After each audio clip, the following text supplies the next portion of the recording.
ফের বাড়তে শুরু করেছে পেঁয়াজের দাম। গত 2 সপ্তাহে পেঁয়াজের দাম 30 থেকে 50% বৃদ্ধি পেয়েছে বলেই খবর। পেঁয়াজের ফলন দেরিতে হওয়ার কারণেই এবং ঈদের আগে বিপুল চাহিদার কারণে এই পরিস্থিতি তৈরি হয়েছে। পাশাপাশি অনেক ব্যবসায়ী পেঁয়াজ মজুত করে রাখার কারণেও দাম বৃদ্ধি পাচ্ছে বলে জানিয়েছেন।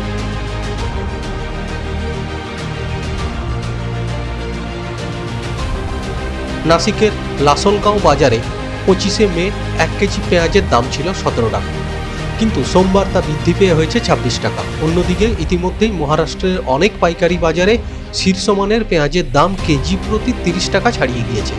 চাহিদা এবং যোগানের মধ্যে ভারসাম্য নষ্ট হওয়ার কারণেই পেঁয়াজের দাম বৃদ্ধি বলে মনে করছেন বিশেষজ্ঞরা। মহারাষ্ট্রের নাসিকের এক পেঁয়াজ ব্যবসায়ী জানিয়েছেন, সারা দেশেই এবছর মহারাষ্ট্রের পেঁয়াজের চাহিদা বেশি রয়েছে। বিশেষ করে দক্ষিণ ভারতের রাজ্যগুলিতে প্রচুর পরিমাণে পেঁয়াজ রপ্তানি করা হচ্ছে। ব্যুরো রিপোর্ট, দিন দর্পণ।